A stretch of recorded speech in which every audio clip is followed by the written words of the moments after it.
La parole est à Madame Sarah Tanzili, rapporteure pour avis de la Commission des lois constitutionnelles, de la législation et de l'administration générale de la République. Et pour 5 minutes. Merci.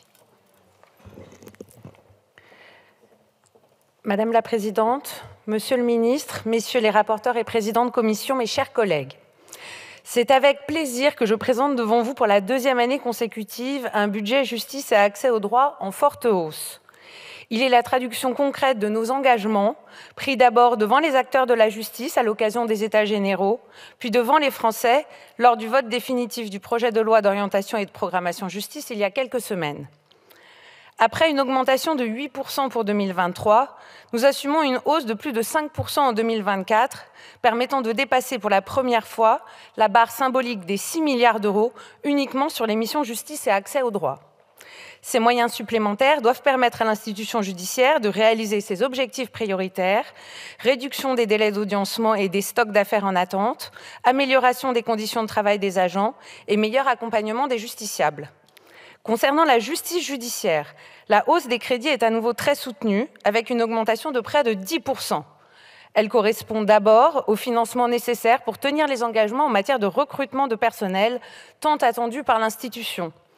Au total, pour 2024, nous parlons de près de 1300 emplois supplémentaires, avec 305 postes de magistrats, 340 greffiers et 513 personnels permettant de former des véritables équipes autour du magistrat. En outre, les mesures de revalorisation salariale débutées en 2023 sont maintenues et connaîtront leur première année pleine en 2024 avec une enveloppe catégorielle qui s'élève à 120 millions d'euros.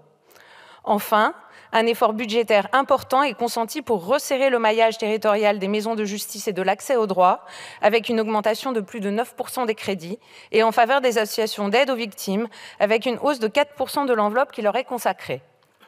L'arrivée massive de nouveaux personnels nous impose de redimensionner notre immobilier judiciaire et de veiller à la fiabilité et au bon dimensionnement de nos outils numériques.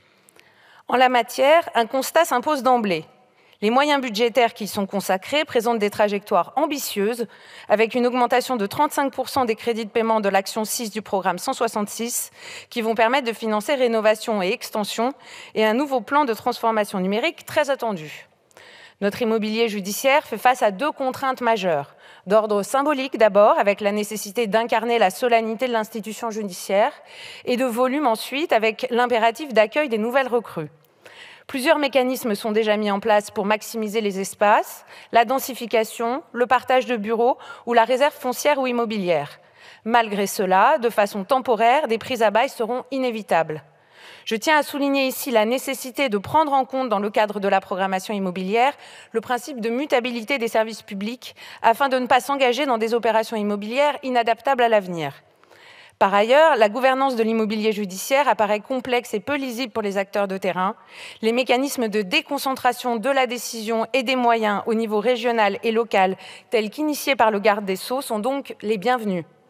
Enfin, il apparaît désormais incontournable de prendre pleinement en compte les besoins des autres usagers de l'institution, les avocats et justiciables, et particulièrement les victimes.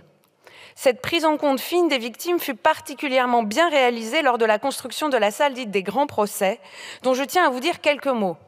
En effet, construite de manière provisoire pour accueillir le procès des attentats du 13 novembre, elle ne désemplit pas depuis. Il convient donc d'ores et déjà de penser à son remplacement et à la pérennisation d'une grande salle d'audience qui permettra d'accueillir des contentieux de masse et qui saura allier symbole de l'institution, dispositif de sécurité maximale et prise en compte des besoins spécifiques des victimes. S'agissant de la numérisation de l'institution judiciaire, je me félicite du succès du premier plan de transformation numérique qui a permis au personnel de disposer de matériel en quantité suffisante et adapté à leurs besoins. L'effort du second plan de transformation portera principalement sur le développement et le renforcement des applicatifs métiers. En la matière, n'ayons pas peur des mots. Il existe une vraie souffrance des personnels face à des logiciels peu fiables, sous-dimensionnés et parfois peu ergonomiques. Ce plan de transformation est donc une impérieuse nécessité. Il serait incompréhensible de consacrer des moyens au recrutement de personnel supplémentaires pour qu'ils dépensent leur énergie à trouver des solutions pour faire fonctionner des outils numériques inadaptés. Des applicatifs moins ambitieux, mais plus fiables, seraient peut-être préférables à l'avenir. Je salue enfin l'internalisation partielle des capacités numériques avec le recrutement de personnels techniques qui sont en cours de déploiement dans chaque juridiction. Pour conclure, mes chers collègues, je vous dirais que ce budget est cette année encore celui du respect. Le respect de nos agents qui œuvrent chaque jour en faveur d'une justice utile et efficace, le respect des justiciables qui attendent à juste titre une justice plus rapide et plus à l'écoute, et plus encore le respect de la parole donnée à l'occasion des États généraux de la justice et de la loi d'orientation et de programmation. Nous pouvons en être fiers. Je vous remercie. Merci, Madame la rapporteure.